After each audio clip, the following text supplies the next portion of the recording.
말씀과 함께하는 성경 통독 해설 시간입니다.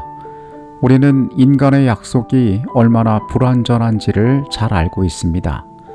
비행기를 예약하거나 호텔을 예약했을 경우에 우리는 그것을 취소할 수 있다는 것을 염두에 두고 예약을 합니다. 지금의 순간에는 그것이 분명해 보이지만은 우리의 앞날을 알 수 없으며 어떤 일이 닥칠지 모르고 있기 때문에 그렇습니다. 그러나 하나님의 편에는 신실함이 있습니다.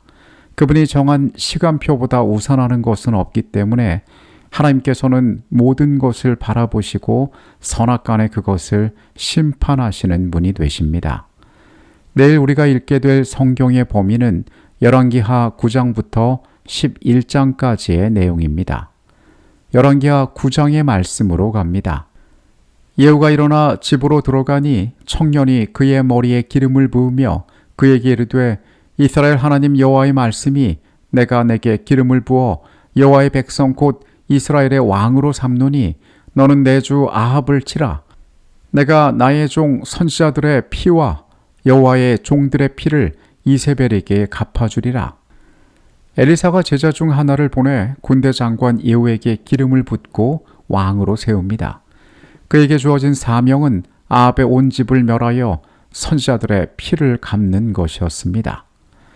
예후가 힘을 다하여 활을 당겨 요람의 두 팔 사이를 쏘니 화살이 그의 염통을 꿰뚫고 나오매 그가 병거 가운데 엎드러진지라.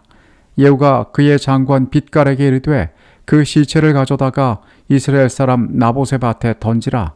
내가 기억하려니와 이전에 너와 내가 함께 타고 그의 아버지 아합을 쫓았을 때에 여호와께서 이같이 그 일을 예언하셨느니라. 예후는 즉시 병거를 몰아 이스라엘로 가서 이스라엘 왕 요람을 화살로 쏘아 죽입니다. 그의 시체는 엘리야의 예언대로 나봇의 토지에 던져집니다. 유다의 왕 아하시아가 이를 보고 정원의 정작길로 도망하니 예후가 그 뒤를 쫓아가며 이르되 그도 병거 가운데서 죽으라 하매 이블람 가까운 구르비탈에서 치니 그가 무기토까지 도망하여 거기서 죽은지라. 그의 신복들이 그를 병거에 싣고 예루살렘에 이르러 다윗성에서 그들의 조상들과 함께 그의 묘실에 장사하니라.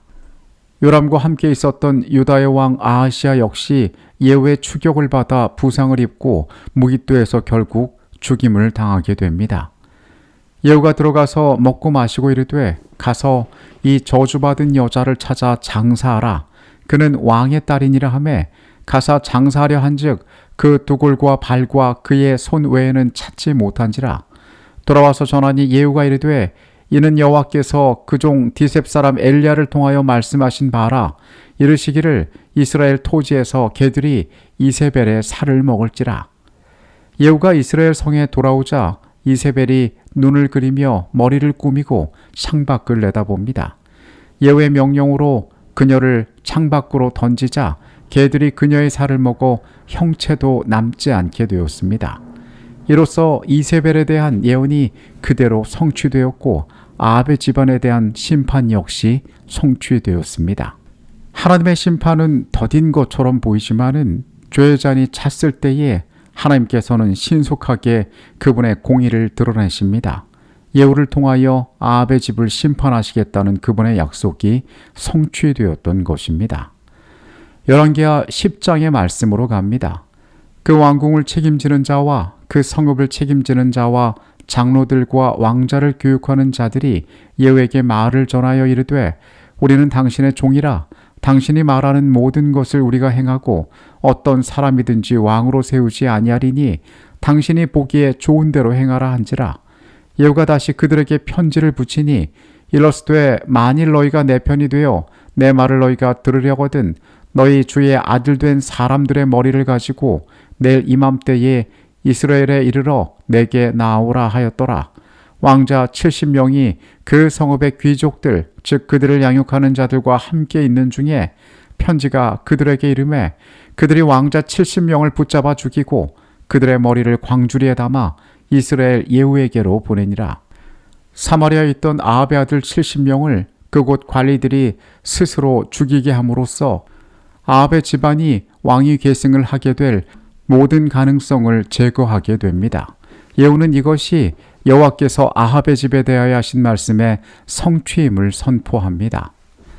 예후가 레갑의 아들 여호나답과 더불어 바알의 신당에 들어가서 바알을 섬기는 자들에게 이르되 너희는 살펴보아 바알을 섬기는 자들만 여기 있게 하고 여호와의 종은 하나도 여기 너희 중에 있지 못하게 하라 하고 무리가 번제와 다른 제사를 드리려고 들어간 때에 예후가 80명을 밖에 두며 이르되 내가 너희 손에 넘겨주는 사람을 한 사람이라도 도망하게 하는 자는 자기의 생명으로 그 사람의 생명을 대신하리라 하니라.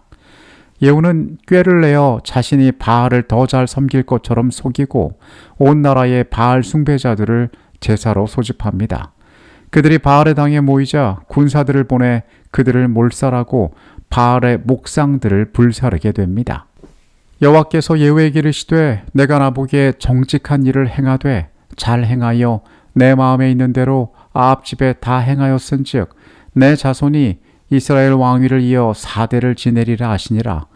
그러나 예후가 전심으로 이스라엘 하나님 여호와의 율법을 지켜 행하지 아니하며 여로보암이 이스라엘에게 범하게 한 그 죄에서 떠나지 아니하였더라.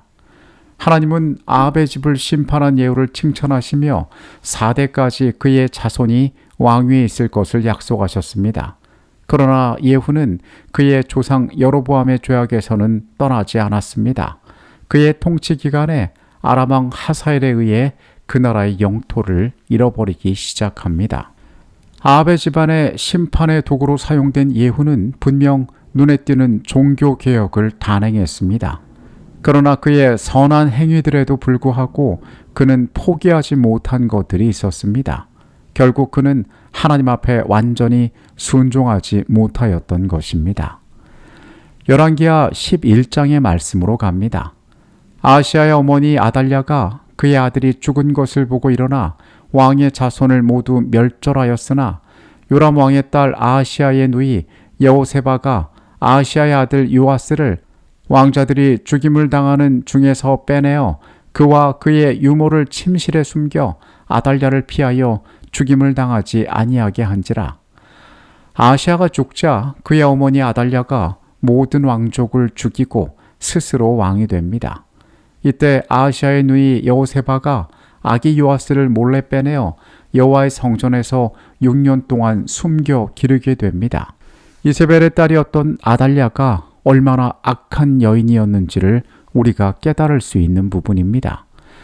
제사장이 여호와의 성전에 있는 다윗 왕의 창과 방패를 백부장들에게 주니 호위병이 각각 손에 무기를 잡고 왕을 호위하되 성전 오른쪽에서부터 왼쪽까지 제단과 성전 곁에 서고 여호야다가 왕자를 인도하여 내어 왕관을 씌우며 율법책을 주고 기름을 부어 왕으로 삼음에 무리가 박수하며 왕의 만세를 부르니라. 7년째 되던 해에 제사장 여호야다가 가드 사람들과 호위병들을 규합하여 7살 된 요아스에게 왕관을 씌우고 그를 왕으로 선포하게 됩니다. 온 백성이 바알의 신당으로 가서 그 신당을 허물고 그 제단들과 우상들을 철저히 깨뜨리고 그 제단 앞에서 바알의 제사장 맏단을 죽이니라. 제사장이 관리들을 세워 여호와의 성전을 수직하게 하고 또 백부장들과 가리 사람과 호위병과 온 백성을 거느리고 왕을 인도하여 여호와의 성전에서 내려온 호위병의 문길을 통하여 왕궁에 이르매 그가 왕의 왕좌에 앉으니 온 백성이 즐거워하고 온 성이 평온하더라. 아달랴를 무리가 왕궁에서 칼로 죽였더라. 요아스는 왕위에 올랐고 아달랴는 칼에 죽임을 당하였습니다. 여호야다는 하나님과 왕의 백성 사이에 언약을 세우고 바울의 신당을 허물며 다윗 왕조의 정통성을 다시 회복했습니다. 다윗의 자손에게서 우위가 끊어지지 않겠다는 하나님의 언약은 신실하게 수호되었습니다. 사단은 아달랴를 통하여 메시아의 계보를 끊으려 하였지만은 성전 안에 한 작은 아이를 숨기심으로 하나님께서는 사단의 악한 계획을 좌절시키셨습니다. 가장 어두운 시대에도 그분의 백성을 위하여 하나님께서는 그분의 백성을 돌보고 계심을 우리는 말씀의 교훈 가운데에서 오늘 다시 한번 확인하게 됩니다. 모두에게 평안한 밤이 되시기를 바라겠습니다. 내일 말씀으로 다시 찾아오도록 하겠습니다. 거룩하신 아버지 하나님, 우리가 바라보는 이 땅의 모든 불안들 가운데 하나님께서 역사를 주관하고 계심을, 우리의 삶을 지켜보심을 믿고 안심하게 하여 주시옵소서. 오직 주님의 계획 안에서, 오직 주님의 통치 아래에서 우리의 삶이 평안을 얻기 원하오니 주님, 우리의 구주가 되심을 매일 우리로 떠올리게 하여 주시옵소서. 예수 그리스도 이름으로 기도합니다. 아멘.